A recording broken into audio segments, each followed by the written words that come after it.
Welcome, everyone, to the Charlottetown Water and Sewer Utility Committee meeting today, Thursday, July 13th, 2023. I'll call the meeting to order. Can I have the approval of the agenda? Councilor Ramsey, second by Councilor Matart. Approval of the agenda. I guess we're going to say we don't have a closed session item today. It's been removed, so I think we have a closed session number 7, so we'll change that. And moving on to number 3, any declarations of conflict of interest? None? Okay, we'll go into the adoption of the minutes of Thursday, June 22nd. Sure. Councilor Ramsey, Councilor Matart seconds it. Any business arising from those minutes? None? Perfect. Yeah. No. That's great. We'll go to the next one. Reports and discussions. We'll go into the manager. Please enlighten us. So the first report is for the purchase of a generator. In our capital budget, we were looking to purchase 2 generators so that we can move them around to our sewer lift stations should we experience power outages. And in researching kind of pricing and looking for generators, we were advised by the city of Summerside that they'd gone out to tender, they'd done a tendering process, and through that process, there's actually a surplus generator that could be available to us at short, or that we could purchase now. Kind of watching, we went through their tender process, saw that they had made a selection, and we've been advised that there is one available on PEI, and we are looking to bring forward to the committee and council that we purchase kind of in cooperation with that tender that was issued by Summerside, and that generator is available. There's a risk that if we go out to tender on our own, that we could be some time before we see a generator. So we've been advised that there is this one that is available at this time, and looking for the committee's approval to bring it forward to council that we purchase this generator. Thank you, Richard, for that information. Do we have any questions? Councilor Ramsey, go ahead. Thank you, Chair, and thank you for that, Richard. Did I miss what you just said? What is this generator going to be used for? Sorry, I must have missed it.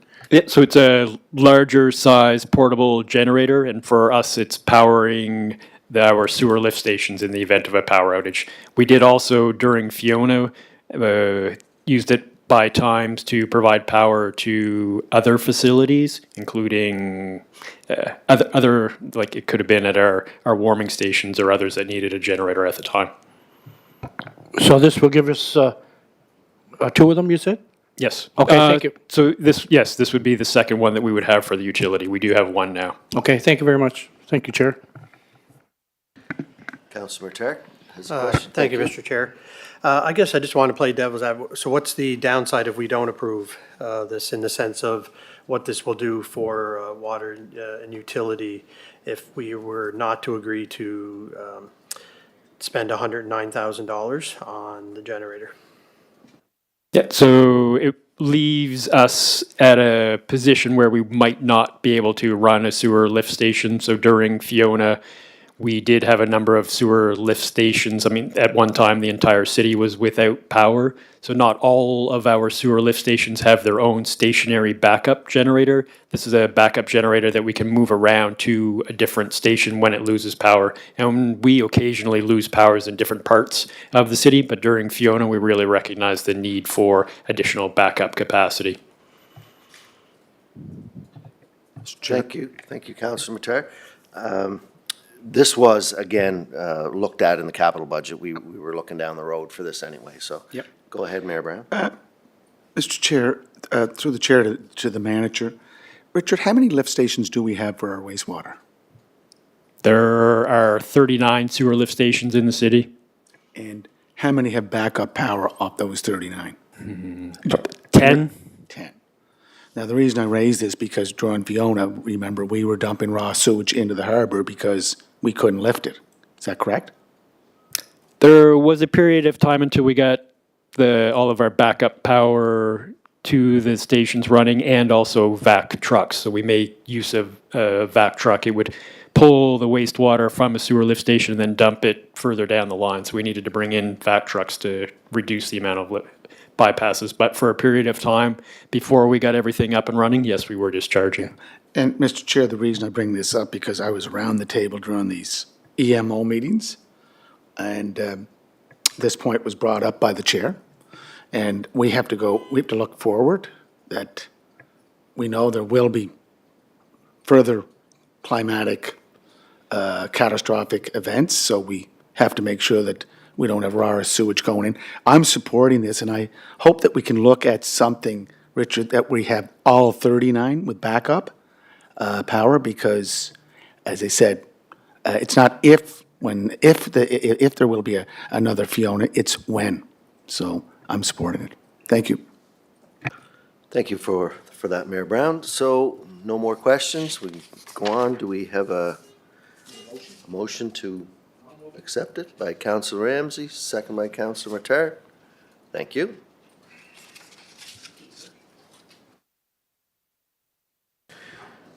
Okay, now we're gonna go down to the update on utility capital projects. Manager, thank you. We'll see if the mayor has comment.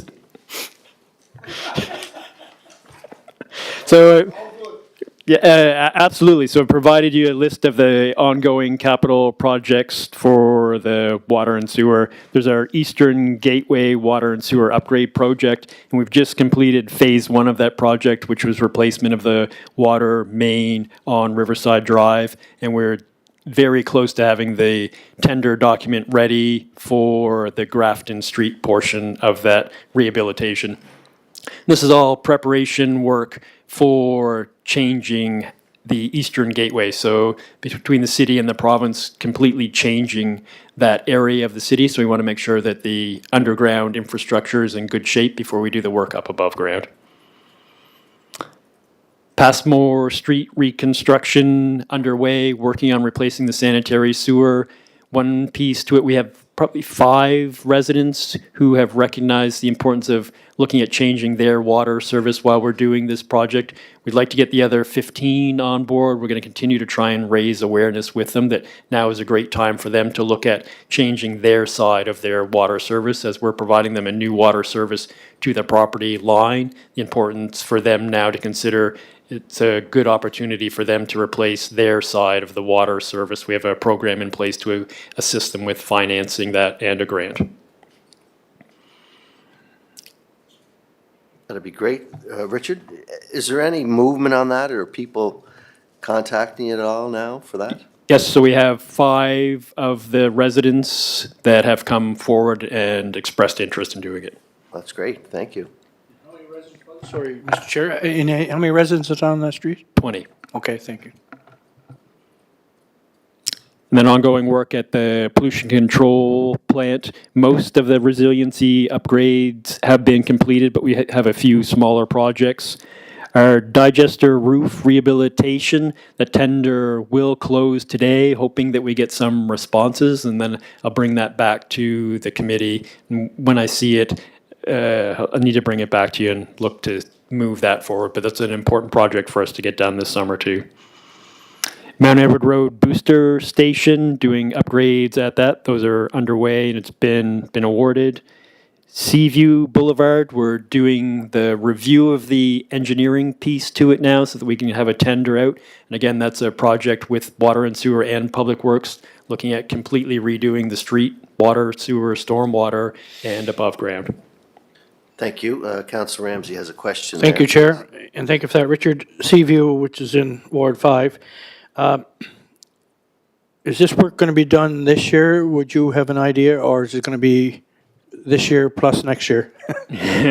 Because I will be getting phone calls on it, and I just wondering, like, I would like to have a date for these, for all the residents. Working on getting the tender out now as things are slipping through the season. I'd start to wonder how much of it we will get done this year, but want to get the tender out and try to get into the construction schedule.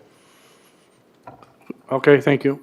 I mean, just want to have answers, just in case they email me or phone me, which I know people will. Thank you.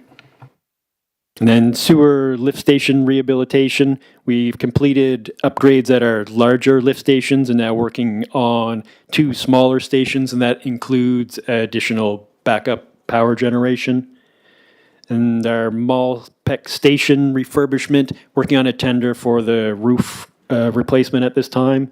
And then our communications system, still working on that. Our communications tower at the Milton Vale Reservoir has been erected, and they're working on putting the antenna up for our communications in the future. And we're still working on the routing for the fiber. Okay, thank you very much, Richard. Any questions? Mayor Brown? Malpeck. Is Malpeck Station refurbished? Is that what you're referring to, Richard? Yes. So, Richard, what about the solar panels that were damaged from Fiona? Is that part of that project, or is that separate? Or No, that's Are you separate. going So out to this tender on is that? this is the Malpeck water station, and it's at Milton Vale, both the booster station and the well field. We're looking again to see how much of that solar replacement we can do with our own forces. What do you mean own forces? Like do it in-house Yes, and replace the ones that were damaged by Fiona? correct. Councillor Thank you. Tarrant has a Yeah, Mr. Chair, just a question regarding water and sewer capital projects. So as of late, we've been, as council, we've been approving or having public meetings on vast expansions of high-density apartment buildings in various areas within Charlottetown, or a desire to do so. I'm more curious as to what is the impact of that regarding our infrastructure? And then how do those things get accounted for in a way of which needs to be, capitalized on new infrastructure around there, or to address the expansion of certain communities that may not have that full scope infrastructure? Yeah, that's a great question. I'll let the manager certainly try to answer that. If he could, thank you. Yes, so we have a water and sewer master plan that recently reviewed that and will be presented to council. This committee has seen that report, and I can bring it forward again. So it is looking at the future needs of the community. Kind of in the downtown core, we have infrastructure in place that can likely meet some of the development needs. I mean, it depends on how much bigger things get. If we see a very large development, then we'd have to work with that developer to see what kind of upsizing is required.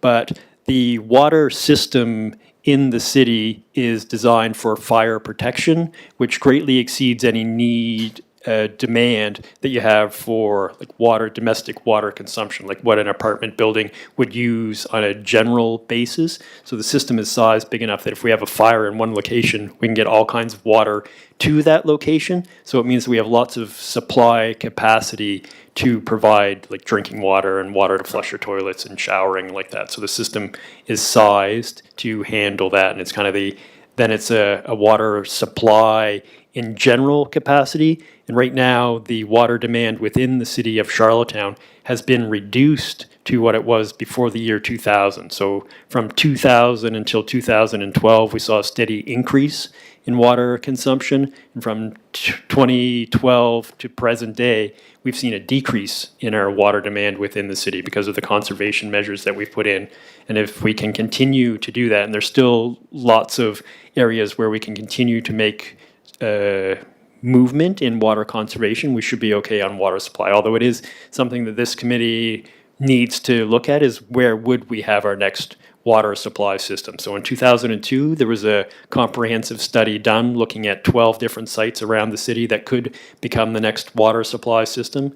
And in our Milton Vale site was one of those sites, and we did develop that out, and we should kind of look at what that next site would be and start to consider purchasing land in that area just in case. But right now, our water demand in the city, we're probably at about 50% of our maximum capacity because of the expansion and the reduction in demand. So things look good right now. But again, if we do continue to grow at a rapid pace, it's always something we need to be looking at. But things actually look quite good on a water supply basis. That same kind of reduction in water demand within the city also translates into our collection system on the sanitary sewer side. So we're seeing flows decrease within that system as well as we become more conscientious with water usage. But we do need to look at storm events because we get inflow and infiltration, water getting into that system that we don't want to be getting into that system. So that's also kind of on our radar for a capital project that we need to look at that. So when we have a rainfall event like we experienced last week, we see a big increase in the flow at the wastewater treatment plant. So we know that we have manholes and sump pumps, other connections putting water into that system that shouldn't get into that system. And the more we make improvements there, the better off our infrastructure will be, again, within the city in the downtown core, and we can handle that increased capacity that should be in there if we can keep the flows that shouldn't get in there out. Well, thank you. Yeah, I guess that was more from my understanding of, as a council, when we are looking to approve and support these expansions and of whether they be community subdivisions, I think of East Royalty and those places, and obviously there's a strain then onto the resources within the city, whether it be public works or water and sewer. I guess, my mind is just like, are we approving this 56-unit apartment from a housing perspective? But then I want to start thinking about the impacts that is having on the corporation when it comes to public works for obviously cleaning streets and sidewalks and construction and all of those things. I'm sure in the planning side of things, that's all being considered, I would assume. But anyways, thank you, Mr. Chair. I just was curious to, on how we address this from a water sewer perspective. Yeah, that's a great question, because if you approve 500 more apartments here, then 400 over here, it's just like, well, what is the capacity for that, right? So, I mean, thanks for your answer, Manager McEwen there. That's great. Mr. Chair. We're still looking good for a few years yet. Go ahead, Your Worship. Go ahead. Mayor Brown. If, just as Richard said, this is in our community report, the graph of 1995 to 2022 water consumption. 2022, we're down to what we were in 1995. That's when we had 32,000 people, residents. We're up to over 40,000 now. So it's because of water conservation, but also water conservation has cost us utilities some money because people are not leaving the tap on, or commercial entities are being more conservation minded. But in terms of trying to get more water, that's why this city has been promoting regional cooperation with our sister communities in Stratford and Cornwall. We do have a wastewater agreement with Stratford, and we could have that same agreement with Cornwall, because our lines go right to the North River Causeway. And we could also extend those lines for water, because there's lots of water in these regional areas that we call Stratford and Cornwall. And I want to give credit to Richard, because Richard, at I think it was our committee meeting, January 12th, 2023, you did give us a part of the report from the CBCL's report on Charlottetown Growth Management Strategy. That has a lot of good information, because it does project a population increase by 2040, about 18,000. So, Richard, you were part of this study with CBCL along with Scott Adams and other partners from the city. So I think we're in good hands with the utility. And you're making good points, but these guys are way ahead of the curve on what we're doing. Like I said, it was just more for me to be mindful when I'm going through these other exercises around population growth and development in areas across the city. And we're seeing a huge increase in desire to expand upon in East Royalty and Mount Edward Road, as we had the discussion the other night at the public meeting. And it's more for me to be mindful of those things in making my decisions around that from an infrastructure perspective, not only from water and sewer, but public works, parks and recreation, everybody who's impacted by growth. So, and I know that is likely being accounted for, but from me. So I appreciate that. Thank you very much. Well, they're all great questions. Thank you. Chair? Go ahead, Councillor Ramsey. Thank you. Thank you, Chair. Richard, I want to thank the Soil and Water, because you're doing a great job for having the water usage way down. And I ask this question probably every 2 or 3 months. How many residents are left that still are not metered? I mean, you're probably tired of me asking that question, but I'd just like to know the numbers, that's all. Thank you. Yes, we still have about 180 who seem content enough to pay, and it's now an extra $200 per quarter above and beyond what I would expect they would likely be charged as a meter customer. And 180 really is not that bad from what we started out with a few years ago, Mr. Chair, you know, so like a 99.9% are all on board with it, so, I mean, you're doing a great job, thank you. Yes, Mr. Brown, go right ahead. I don't think your mic's on. Chair, I think when we brought in the Spry Point billing system, how's that going, Richard? The online billing, is it, I know we're up to what, 1,400 at one point? So instead of coming in here to pay your bill, you pay it online, and and that company's doing very well, Spry Point. They're up to 100 employees.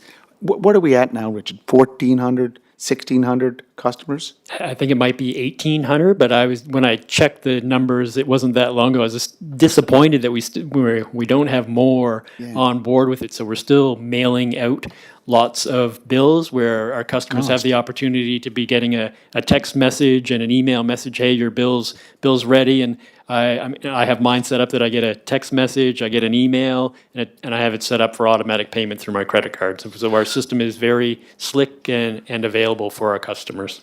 And the reason I bring it up, Mr. Chair, because it's a cost saving to the utility, both postage, stuff in the envelopes, putting them out, and you're sending it, I think we're up to what, 12,500 customers or more?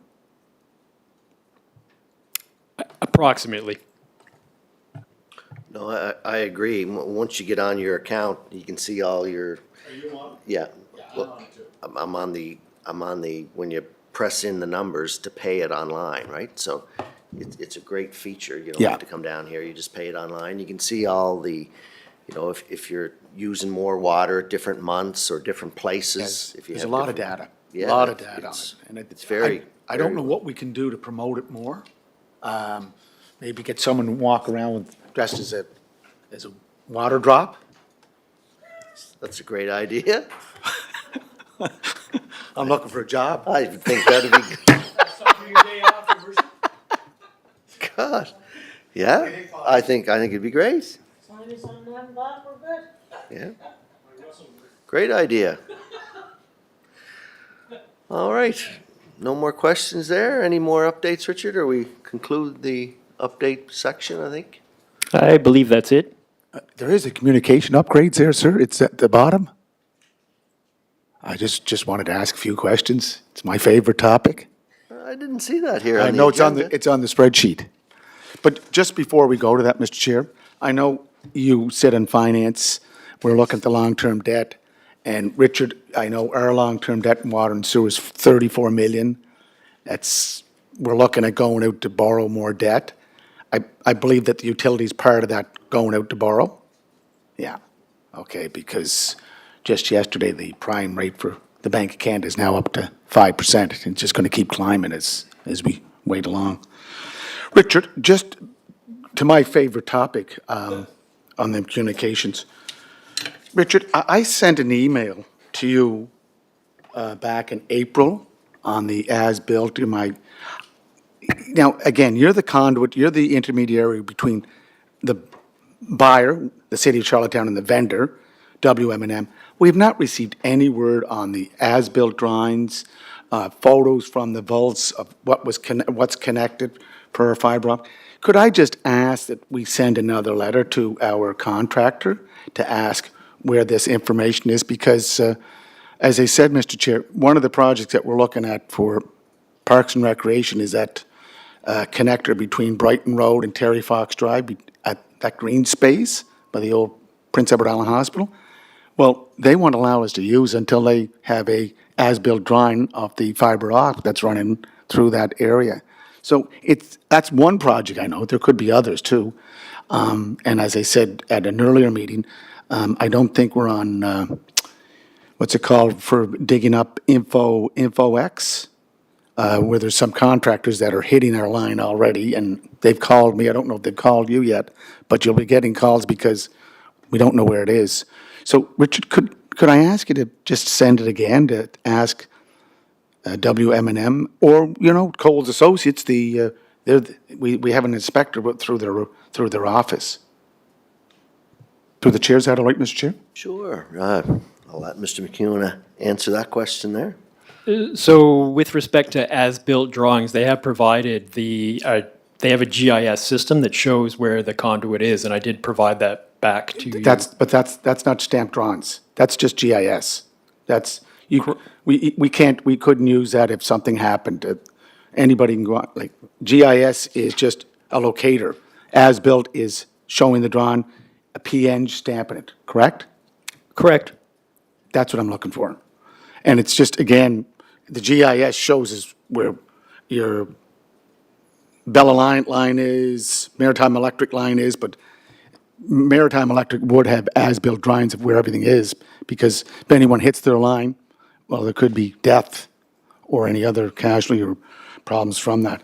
The other thing too, Mr. Chair, that report that Richard presented back in April, I did find the tender for this project. Again, this is not, again, going back to the vendor, or to our vendor. Friday, August 2nd, 2019, the price that came in from WM&M was $1.6 million for the installation of the Milton Wellfield Development Phase 3 communication system. But in the report that Richard submitted on the communications project cost summary, as of 2023, we're up to $2.2 million on this project. And I'm just wondering, did the contractor issue change orders on that tender? Because and did they come through finance or through here? I just want to get a clarification, Richard. Is that all right, Mr. Chair? Oh, great ahead.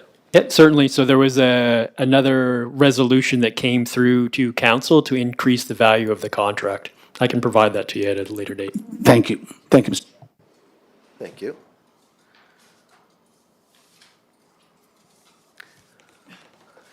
Just trying to think about what I'm going to say, but I would just would like to address your finance issue there. We knew that the rates were going up.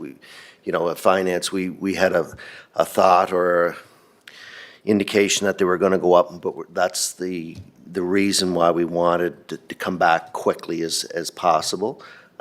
They went up a quarter there, and there's a hint that it may go up in the next 2 months. So if we get the information back from the province, hopefully. Beg your pardon? Yes. So we knew that gamble when we started this last week. So we're hoping that, I knew it was going to go up, so it went up a quarter, and hopefully the bond from the province would counterbalance that down. Yeah. So the manager of finance is reaching out to Gordon McFarlane with the province. Cindy Harris was contacted, so all the buttons are being pushed to move this forward because Perfect. we can get a better rate and amortize it over 25, 30 years. no, that's Hopefully at a similar low rate. Hopefully. Yes. Any more questions from anyone? Concerns? Wish lists? I think we copied it all. So you'll get back to the mayor on that, Mr. McEwen? Absolutely. I was Through the chair. looking at it yesterday. Okay. I know Councillor Tweel had asked about Queen Street, which he does pretty much every month. And, we had a brief discussion on it, that it was very expensive to come up with an idea. Did you happen to discuss that any further? Maybe with the manager of Public Works or anything like that, Richard? Could you give us an update, maybe? Sure. So actually, following this meeting this afternoon, we are meeting with Public Works to look at which streets we're going to tackle together into the future, and Queen Street is on the agenda. That's great. Thank you very much. I'll give them a call today and tell them you're working on it, and we'll have an update for next month. Thank you. So if we don't have any more questions or concerns, we don't have any closed sessions, maybe we could look for adjournment? By Councillor Ramsey, second by Matart. That's it. Thank you. Thank you for your time, everyone.